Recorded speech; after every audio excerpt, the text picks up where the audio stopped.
telah diperintahkan oleh Allah. Yang di dalamnya itu adalah merupakan perintah kebaikan bagi kita.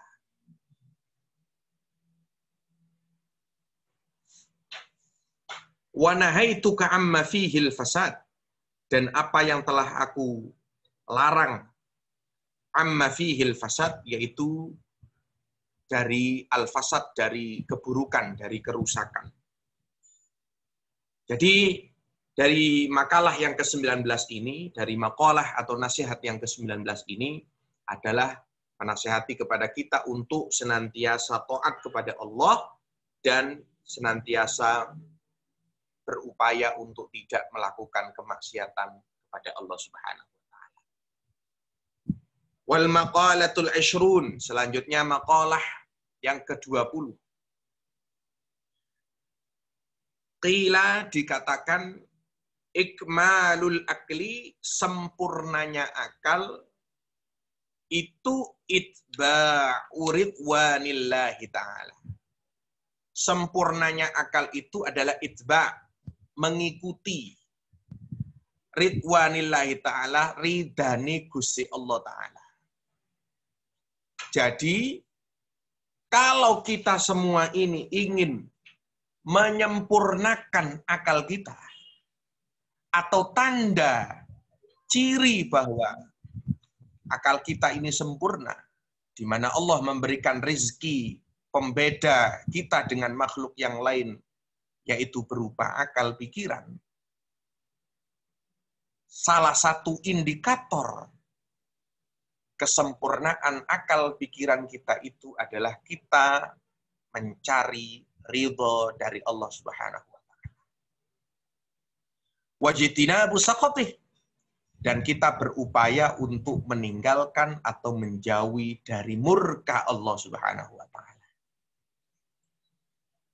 Di sini dijelaskan oleh Imam Nawawi Al-Bantani, ai fa khilafu dzalika jununun, maka barang siapa yang khilaf, barang siapa yang menyalahi, maknanya adalah tidak mau taat, tidak mau mencari ridha Allah, bahkan menentang murkanya Allah, khilafu dzalik, itu dimaknai jununun, berarti orang itu adalah orang gila, wong gendeng.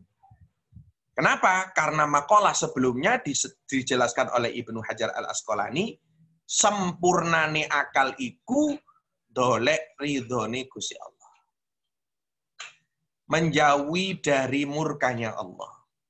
Lek ono wong kok menjauh dari ridhone Gusti Allah, malah mendekat dengan murkanya Allah, maka kan kebalikannya. Maka itu tidak akmal, tidak sempurna akalnya, melainkan jununun, wong edan. Wal maqalatul hadiyatu wal ishrun, maqalah yang ke-21.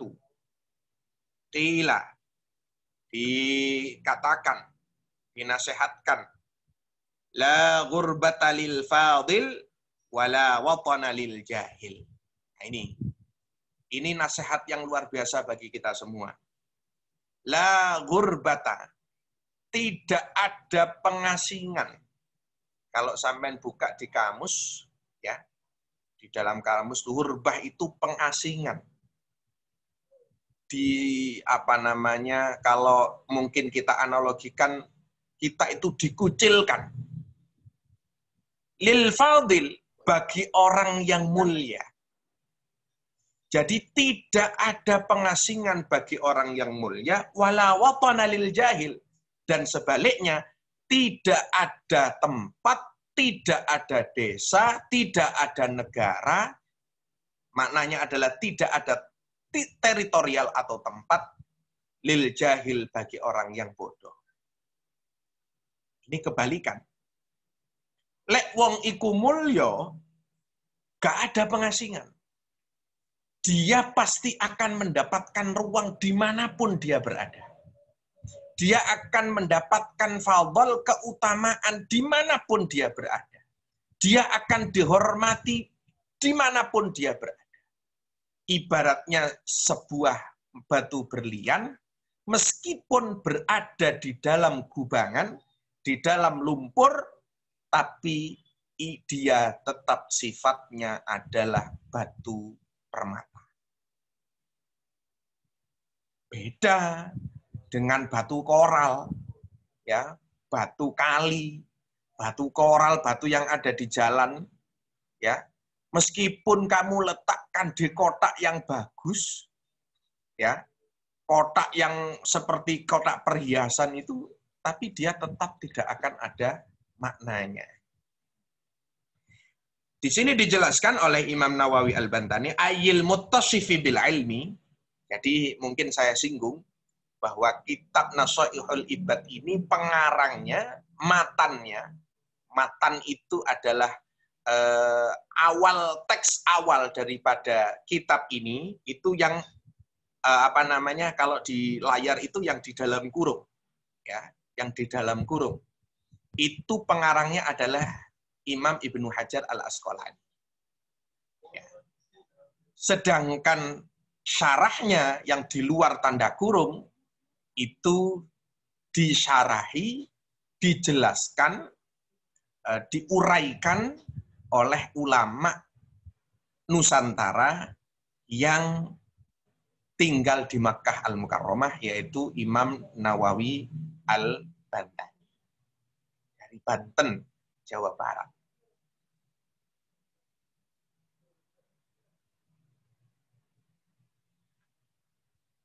Saya teruskan. Ayyil muttasifi bil ilmi, maknanya adalah orang yang memiliki sifat keutamaan itu bil ilmi, dengan ilmu, wal amal, dan amal. Jadi orang yang al-fadil, orang yang mulia itu karena ilmu dan amal, karena mukraman mu'azzaman, dia itu mukraman, dia itu menjadi orang yang karim, orang yang mulia, mu'azzaman, dan orang yang diagungkan, indan nas, di antara manusia, fi ayyi baladin kan, dimanapun tempat dia berada, di negeri manapun dia berada, dia mukriman mu'azzaman, mulia dan diagungkan. Jadi orang yang berilmu sekaligus orang yang mengamalkan ilmunya itu adalah mukraman mu'azzaman, dimuliakan dan diagungkan. Fakana kullu baladin indah, dan juga semua tempat, semua negara itu adalah tempat baginya atau negara baginya. Watanan. Walau kana ghariban, meskipun dia itu orang asing. Gambarannya begini. Ada orang penduduk baru. Contoh baginda Rasulullah Muhammad SAW bersama-sama dengan para sahabat. Beliau itu pindah dari kota Mekkah ke kota Yathrib, yang dikenal dengan kemudian namanya adalah Madinatul Munawwarah. Beliau itu adalah orang baru, orang yang gharib, orang baru, orang asing. Tapi karena beliau itu mulia, maka meskipun beliau itu orang asing, dianggap sebagai ahli daripada balad itu. Tidak menjadi orang asing. Sama mungkin tidak usah terlalu tinggi. Ya, ada orang baru di kampung kalian semua. Ada orang baru di kampung kalian, ternyata orang ini adalah orang alim. Orang alim sekaligus amil, juga mengamalkan dari ilmunya. Pasti meskipun dia ini orang baru, meskipun dia ini orang asing, pasti dia akan mendapatkan tempat, dimuliakan, diagungkan oleh masyarakat yang ada. Ya kan? Jadi ini nasihat bagi kita semua, kunci nelek kepingin urip iku mulya, dunia dan akhirat adalah apa? Orang yang berilmu dan mengamalkan ilmunya. Sebaliknya, Wal jahilu bi khilafi dzalik. Orang yang jahil itu bi khilafi dzalik, kebalikannya. Ya. Jadi meskipun orang itu adalah ahli balad itu atau orang yang asli daerah situ, tapi karena dia itu jahil, karena dia itu bodoh, maka dia terasingkan sendiri. Dia tidak dipandang oleh masyarakat yang ada. Dia tidak diperlakukan mukriman mu'azzaman. Ya, meskipun asli penduduk kuno tapi lek sembayang dempis nang pinggire, lawang nang masjid nang buri. Ya, itu. Oke.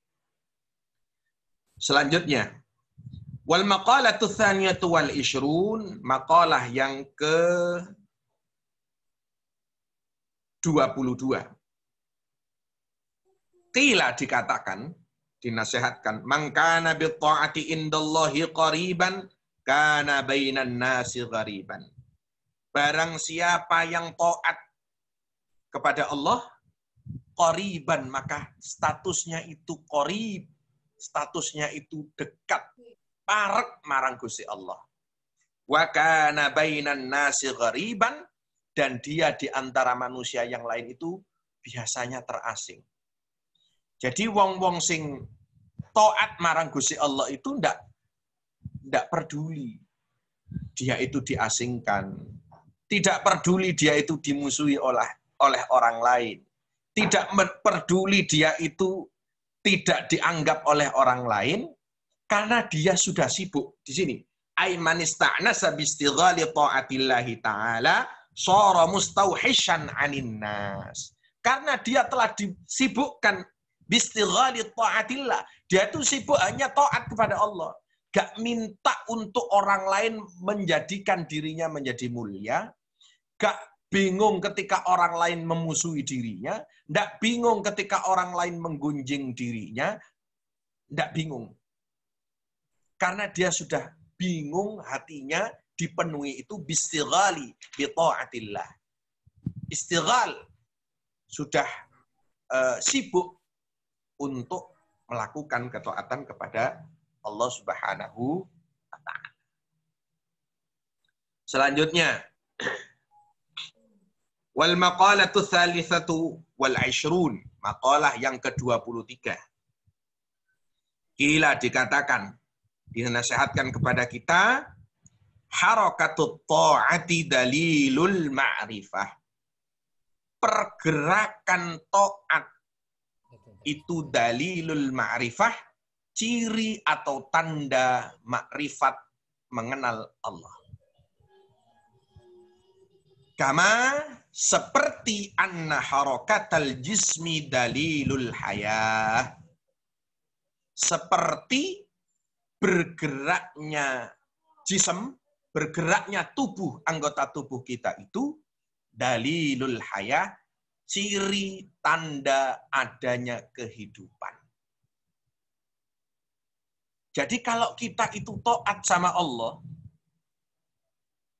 semakin derajatnya semakin bertambah taat, takut kepada Allah. Karena makna taat itu bisa dimaknai adalah menjalankan segala perintah Allah dan meninggalkan wajtinabu nawahi, meninggalkan apa yang dilarang oleh Allah. Maka itu ciri bahwa kita itu ma'rifatullah. Kita telah mengenal kepada Tuhan kita. Sama halnya, orang ini dianggap hidup, lek ono pergerak, wong iki kok meneng ae. Wong iki kok gak gerak. Nah, ini jangan-jangan orang ini mati, yaitu dalilul hayah. Ciri hidup itu adalah dengan bergeraknya jism. Wal maknanya anna ityanal abdi ta'atillahi ta'ala, bahwa sesungguhnya nyinto nekani al-abdu seorang hamba itu taat kepada Allah, at-ta'atillah, taat kepada Allah Ta'ala, alamatun, ciri, tanda, ala ma'rifatihi lillah. Dia telah mengenal Allah.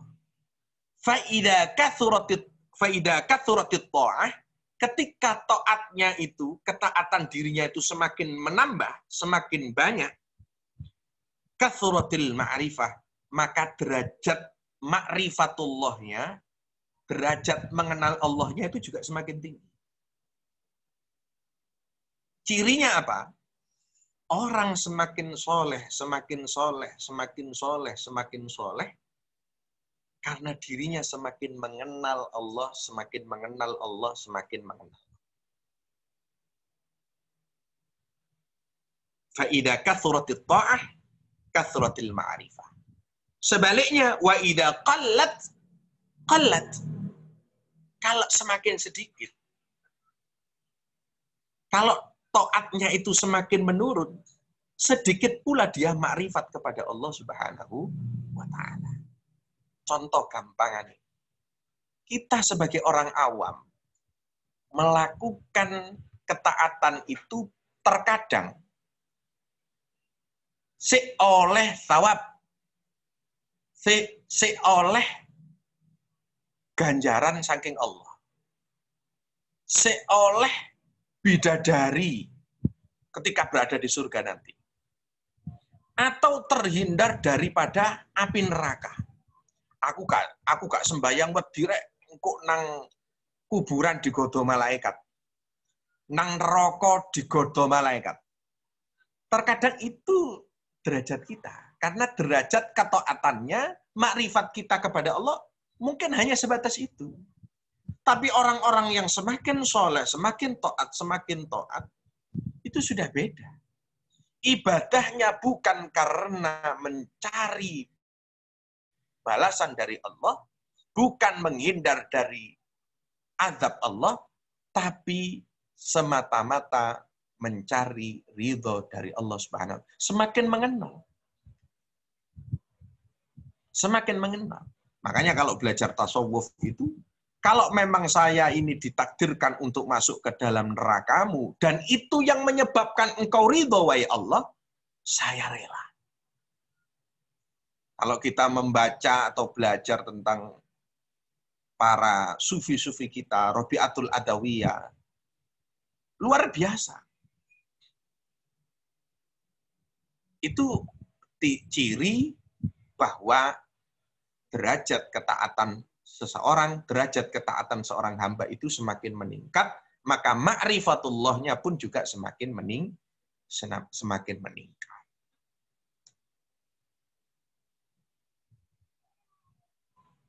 Li'anna dhahira mir'atul batin. Karena sesungguhnya apa yang tampak di dalam di tampak zahir itu adalah cerminan daripada hati kita. Kalau kita kok sering melakukan maksiat sama Gusti, melakukan maksiat dengan Allah, berarti itu bisa menjadi indikator bahwa disitulah iman kita, ketaatan kepada Allah itu semakin turun. Aku kena opo yo? Kok males lek sembahyang. Jempok Quran kok angel. Tapi lek dikongkon maksiat, nonton film sing gak karuan. Misalnya pacaran, nonton gambar, nonton apa yang pokoknya maksiat. Kok seneng? Berarti ini bisa menjadi bahan muhasabah kita.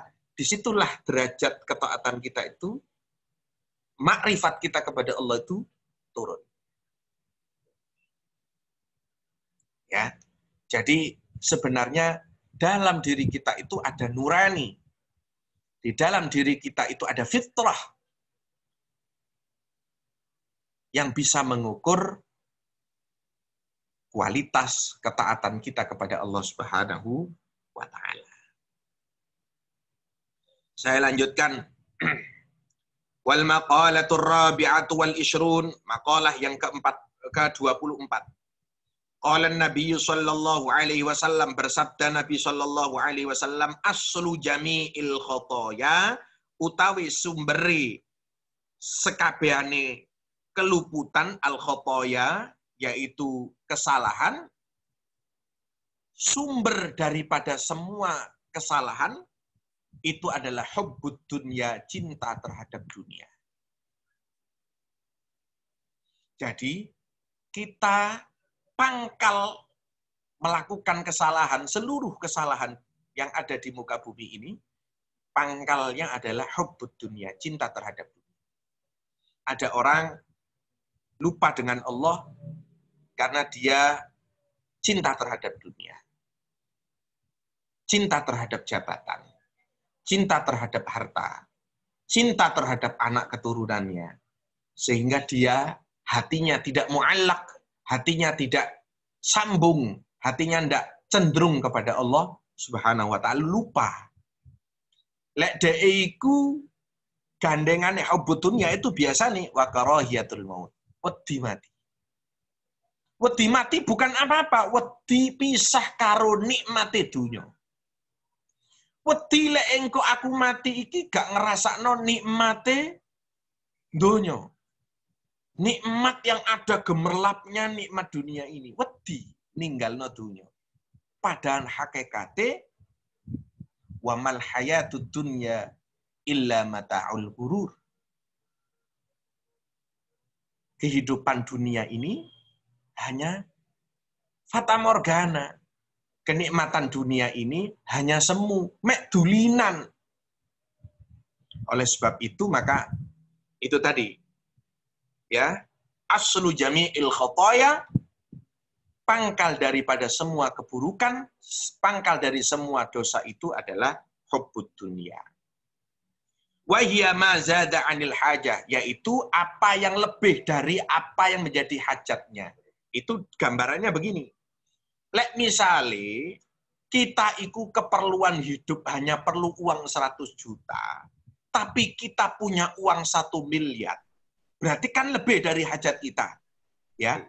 Uang yang lebih dari 100 juta itu, kalau kita gandoli terus, kita beratkan terus, itu namanya adalah hubbud dunya. Terus ada makna. Nah, ini jangan sampai salah. Ya, jangan sampai salah. Oh, berarti lek ngoten Ustaz. Oh, kalau begitu Pak, saya ini menghitung keperluan saya. Keperluan saya itu ternyata cukup hanya 10 juta. Saya punya uang 10 M. Maka 9 M sekian ratus juta itu saya buang. Salah. Bukan seperti itu. Tapi diniati kepemilikan itu lillah, hanya kepada Allah. Ojo cenderung marang dunya. Sama seperti penjelasan yang lalu dijelaskan oleh Yai Ghaffar, bukan berarti wong zuhud iku, bukan berarti orang yang tidak hubbud dunya itu orang yang tidak punya dunia. Makanya Kanjeng Nabi Muhammad SAW ada sahabatnya, Utsman bin Affan contoh, Abdurrahman bin Auf, itu sogi. Bahkan sampai sekarang di kota Madinah itu ada hotel, di situ adalah hotelnya sahabat Utsman bin Affan. Soge, wakafnya sampai saiki. Jadi itu dikelola, wakafnya itu, kemudian uangnya dikelola untuk kemaslahatan umat. Maknanya itu, bukan berarti orang yang taat, bukan berarti orang yang semakin dekat dengan Allah itu gak duwe apa-apa. Salah. Contoh lagi, tidak usah jauh-jauh. Maulana Habib Lutfi, Pekalongan. Maulana Habib Lutfi Pekalongan itu luar biasa. Setiap Ramadan itu zakat fitrahnya ratusan ton. Bukan berarti dia tidak mau harta. Soge. Kanjeng Nabi juga begitu. Soge. Tapi digunakan tidak hatinya cenderung terhadap dunia. Iki salah juga maknanya. Kalau misalnya kita itu tidak kaya, maka yang menguasai perekonomian itu bukan orang-orang yang taat. Di suatu kampung, di suatu daerah, ada tanah kosong.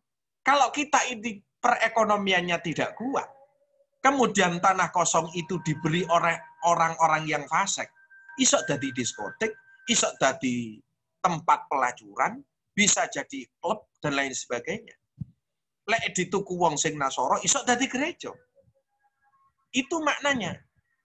Bukan berarti kita tidak boleh mempunyai harta lebih, tapi harta yang lebih itu tidak kita cenderungi. Tidak kita cenderungi, akan tetapi kita pergunakan untuk berdakwah fi sabilillah. Wa aslu jami'il fitani, dan pangkal atau pokok dari semua fitnah itu man'ul usyri waz zakah, yaitu mencegah dari mengeluarkan 1/10 dan zakat. Nah, di sini wahada min atfil am alal khos, di sini adalah atof daripada lafadz am terhadap lafadz khos, li'annal khos. Nah, di sini maknanya dijelaskan. Al-usr 1/10 itu kan tidak untuk semua zakat. Maknanya adalah khusus untuk bizuru', yaitu untuk zakatnya tumbuhan. Zakat tumbuhan itu kan 1/10 atau 10%. Kalau tidak diairi atau tidak ada biaya lain. Atau maknanya adalah alami, itu 1/10. Wathimar, dan juga buah-buahan. Sedangkan zakat yang lain, ya, itu wazakatu syamilatun lidzalik, itu ditentukan untuk azru, tanaman maupun buah-buahan. Sedangkan zakat yang lain, wazakatun nak, zakat uang, zakat emas, zakat perak, itu beda. Berapa? Rubu'ul usr. Rubu'ul usr itu berapa? Rubu' 1/4, al-usr dibagi 10 lagi, yaitu 2,5%. Sama dengan zakat tijarah, jual beli dagangan, itu 2,5%. Wal an'am, zakat makanan, kemudian zakat badan, itu juga kan beda. Zakat fitrah atau zakat badan itu adalah sekitar 2,7 atau 2,8 kilo, yaitu satu sok, ya, satu sok ke penjelasannya. Nah, jadi maknanya sumber daripada fitnah adalah kita tercegah atau kita berat mengeluarkan zakat, itu adalah sumber daripada fitnah. Ya, itu yang bisa saya sampaikan. Mudah-mudahan menjadi keterangan yang manfaat bagi kita semua. Wallahu a'lam bishawab. Rabbi fanfa'na bi barakatihim wahdinal husna bihurmatihim wa amitna fi tariqatihim wa mu'afatihim Rabbi fanfa'na bi barakatihim wahdinal husna bihurmatihim wa amitna fi tariqatihim wa mu'afati minal fitani. Rabbi fanfa'na bi barakatihim wahdinal husna bi hurmatihim wa amitna fi tariqatihim wa mu'afati minal fitani. Bismillahirrahmanirrahim. Alhamdulillah rabbil alamin. Allahumma fa'na علمتنا وعلمنا ما ينفعنا وارزقنا علما نافعا اللهم انا نعوذ بك من علم لا ينفع ومن قلب لا يخشع ومن نفس لا تشبع ومن دعاء لا يستجاب لها ربنا اتنا في الدنيا حسنه وفي الاخره حسنه وقنا عذاب النار صلى الله على سيدنا محمد النبي الامي وعلى اله وصحبه وبارك وسلم سبحان ربك رب العزه عما يصفون وسلام على المرسلين والحمد لله رب العالمين. Mudah-mudahan menjadi keterangan yang manfaat bagi kita semua. Kurang lebihnya mohon maaf. Wallahul muwaffiq ila aqwamit thoriq. Wassalamualaikum warahmatullahi wabarakatuh. Waalaikumsalam warahmatullahi wabarakatuh. Turun Pak Rahman. Turun Pak.